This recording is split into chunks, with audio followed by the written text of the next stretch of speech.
On Global TV News Express, President Tinubu announces rescue of 38 abducted Kwara worshippers. In business, Nigeria Maritime Administration and Safety Agency unveils emission monitoring system. On the foreign scene, G20 South Africa Summit sets global action on climate and inequality. And in sport, the Tigers unveil 12-man squad for World Cup qualifiers. Hello and welcome to all our viewers in Nigeria and around the world to News Express on Global Television. Coming to you live from the nation's capital, Abuja, I am Mukhtar Kasim. A quick reminder, Global Television is on DSTV, channel 365, on Star Times, channel 276. And now, the news in details. Former National Chairman of the All Progressive Congress, APC, Dr. Abdullahi Umar Ganduje has called on citizens of Kano State to ensure they obtain their permanent voter cards, PVCs, ahead of the 2027 general elections. Ganduje made the call while addressing party stakeholders and executives from the 44 local government areas of the state during a high strategic meeting held in Kano State. The former chairman said the meeting served as an opportunity to reaffirm the party's support for President Bola Tinubu, adding that preparations must begin early for a successful outing in the next elections.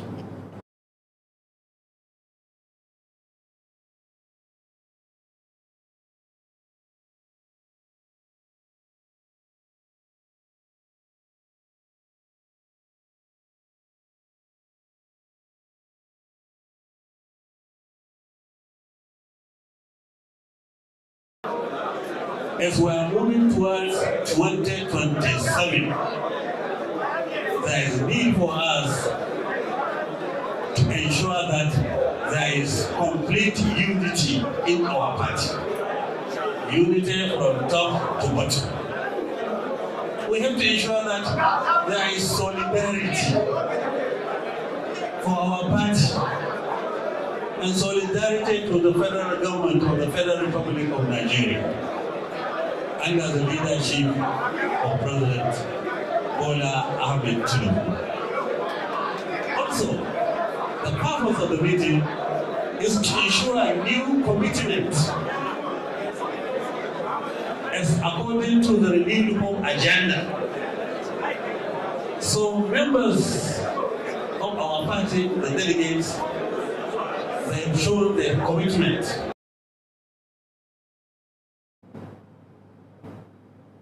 He further urged party executives to remain visible, accessible, and committed to grassroots mobilization to strengthen the party's presence across the state. In the meantime, President Bola Tinubu has announced the rescue of the 38 worshippers abducted in Iroku, Kwara State, and 51 out of the missing students of the Catholic school in Niger State. President Tinubu made the announcement in his X handle while commending the security forces for the feat achieved in the two north-central states.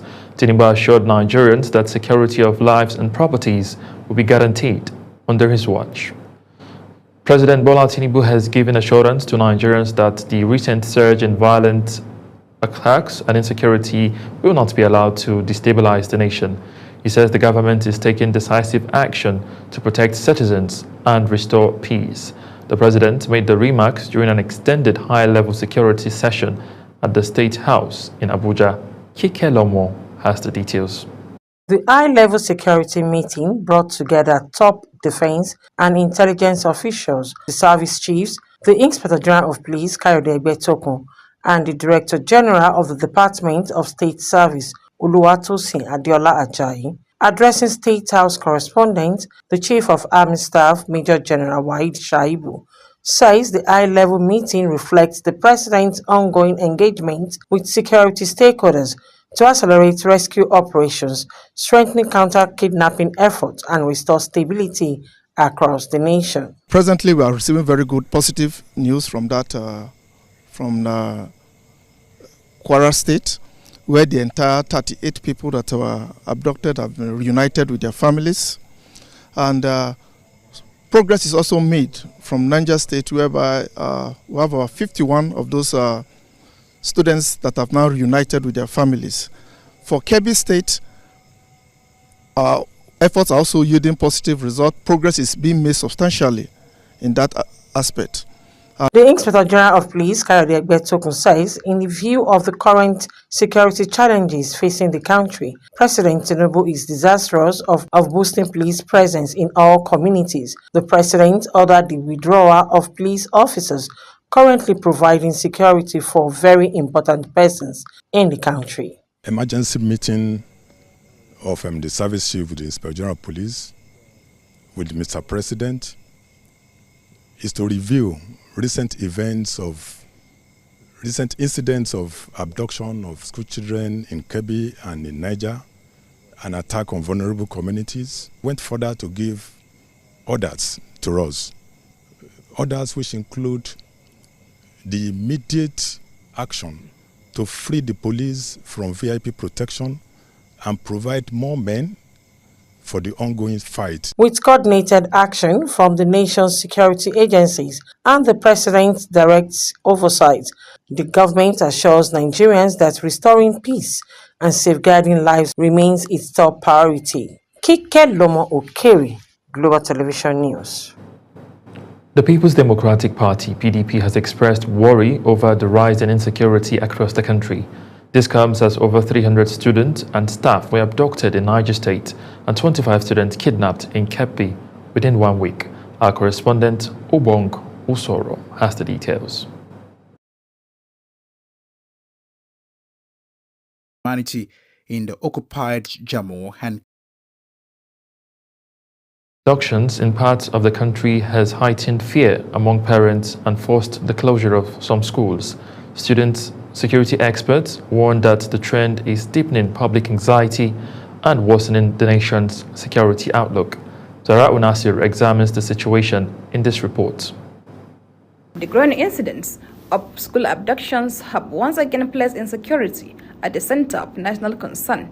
Beyond the physical threats, insecurity has created a climate of fear impacting education, disrupting social services, and weakening economic activity across communities. Residents who spoke to Global Television said the rising cases demand urgent and decisive action from the federal government. They stressed that protecting lives and property remains the primary responsibility of the state. Some of these people are the people that actually voted for you to come into office. So I feel like the government should at least put more efforts on life and property. But that does not even limit at the government level. It has to be a holistic approach. It has to involve each and every one of us. Because security, if you are talking on security, lies within us, with the citizens. If there is no security, people cannot walk freely. If there is no security, then nobody can go to market and buy something. Look at the cost of things like inflation rise, inflation situation that is affecting the country. Is it not the issue of insurgency and Boko Haram and all these things? A security analyst, Comrade Salih Udentata Mahmoud, believes that tackling the problem must include strengthening the welfare and operational conditions of security personnel, especially the police and the military. He explains that improved welfare will boost morale and enhance their effectiveness on the field. Security experts maintain that Nigeria's insecurity challenge has far-reaching consequences, slowing national development, deepening economic strength, and further eroding public confidence in governance. It will boost the morale. That's what they call morale. The morale of officers of armed forces and the police and DSS and other is high when the welfare is okay. Because if he knows there is nothing to look outside, there won't be any. Some of these ambushes you are seeing, they don't just happen. As communities continue to grapple with these threats, many are calling for a more coordinated response to restore safety in schools and reassure parents across the country. Zahra Unasir reported for Global TV News. Let's move away from security and tell you that the Federal Capital Territory Administration will begin computer-based test promotion exams for 8,000 staff across the 165 different cadres in the administration and the Federal Capital Territory Development Authority. The chairman of the FCT Civil Service Commission, Emeka Eze, in the announcement in a statement, Eze stated that the exams will run for 5 days, ending on Sunday. In the meantime, a powerful symposium aimed at empowering young women and addressing critical social issues, including teenage pregnancy and its impact on families and communities, has brought together students advocates, and filmmakers in the FCT. Global Television's Sadia Yakubu has the details.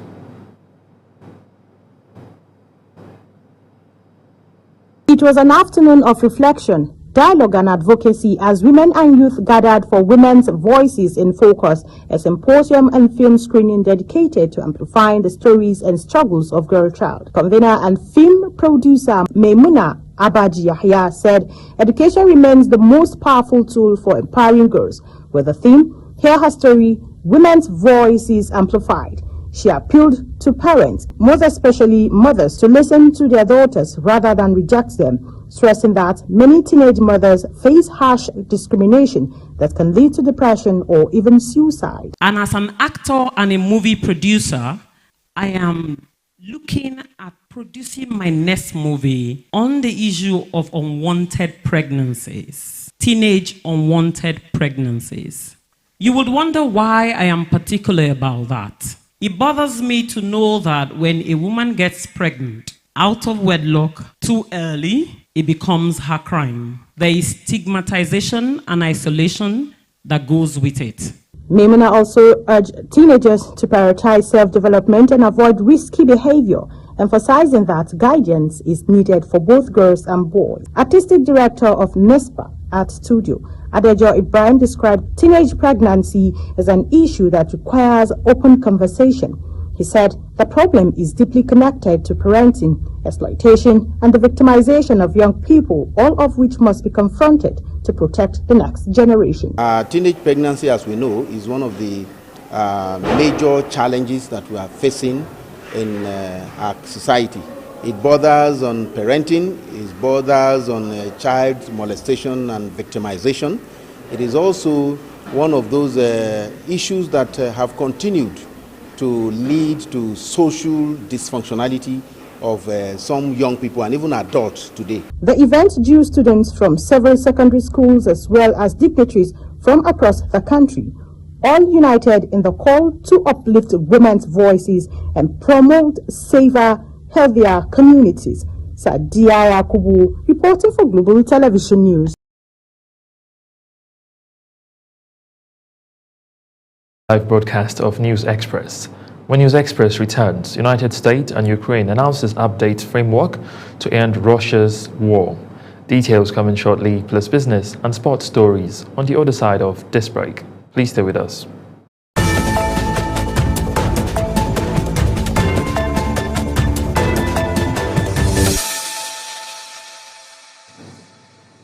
You're welcome back, and now to business news, where in a bid to reduce carbon emission to the barest minimum in the nation's maritime sector, the Nigerian Maritime Administration and Safety Agency, NIMASA, has showcased a pioneering public-private partnership model for African maritime decarbonization with the establishment of the Nigerian Maritime Continuous Emission Monitoring System at the 2025 United Nations Framework Convention on Climate Change in Belém, Brazil. In a statement by the Deputy Director, Head Public Relations at NIMASA, Osage Edward, the agency made the presentation on the sidelines of the conference at the event it hosted.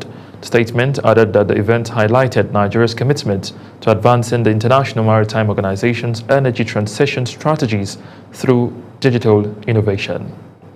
Still talking business, the Nigerian Senate Committee on Local Content has given the Nigerian Content Development and Monitoring Board a 2-week ultimatum to explain the alleged misuse of $14.8 billion reportedly invested in the Atlantic International Refinery and Petrochemical Limited. The action followed the board's failure to appear before the committee despite a formal invitation. Topsy Gimba has the details. The chairman of the committee, Senator Joy Onoakwo, opened the session by revealing that the board was invited to address media reports claiming that $14.8 billion of its funds was invested in a refinery now under EFCC investigation. But to the committee's disappointment, no representative of the board appeared except for a letter citing the executive secretary's medical leave and requesting more time. The reason why we are here is because of what is in the public domain. You are the owners of the Atlantic Nigeria Refinery, at the funding process, and this may also lead to we asking for all the fundings that they have done. Senator Onuokpo noted that the investigation covers not just the refinery matter, but also broader concerns about international oil companies' compliance with remittances and human capital development requirements. We've been in this oil and gas exploration for over 65 years. And over 65 years, we have not still built capacity in that area. Then I wonder when we are going to build capacity with all the provisions of laws that we have right now. Lawmakers, in their contributions, condemned what they described as the board's negligence and lack of urgency given the scale of the alleged financial diversion. This is a matter that you ought to have taken very seriously. Allegation of diversion of $14.8 million should worry the board and the executive secretary. The letter you send, Mr. Chairman, it will go with a warning that this will be the last time we invite him and he will not appear. So we invite the Executive Secretary of NCDMB that the NCDMB avails this committee with 30 copies of all the information required. Lawmakers insist that board must show full transparency and warn that further action may follow if it fails to meet the committee's demands. The NCDMB now has 14 days to appear before the committee with complete explanation and documentation on the refinery investment. Topsy Gimba, reporting for Global Television News. Benue State is charting a bold new course into the digital age. Since assuming office, Governor Hyacinth Alia has placed technology at the heart of governance. In this special report, we trace the journey and spotlight its latest milestone with our Benue State correspondent, Felicity Ndere. It began with the launch of the Benue Digital Infrastructure Company, designed to deliver affordable, high-speed internet across the state. It's a vision bridging the digital divide and empowering a smarter economy. Since then, broadband rollout partnerships with tech firms and the creation of Innovations Hub have laid the foundation for digital growth.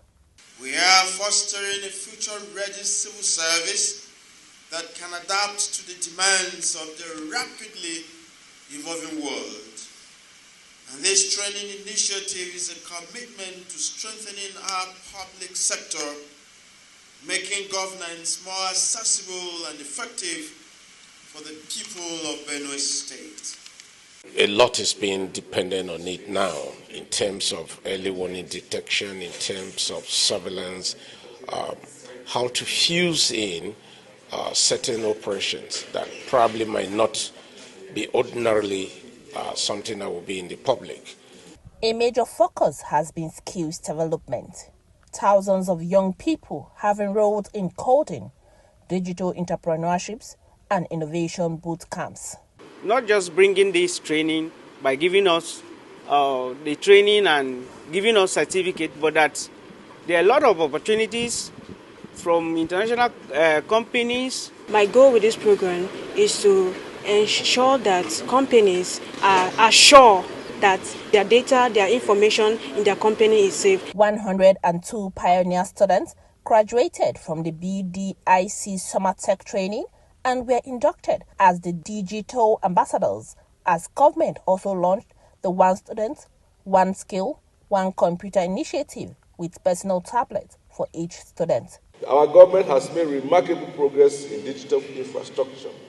We have, among other things, successfully deployed fiber optic connectivity across 18 ministries, departments, and agencies. By equipping these kids with digital tools and skills at this age, we are building a foundation for a digital tomorrow.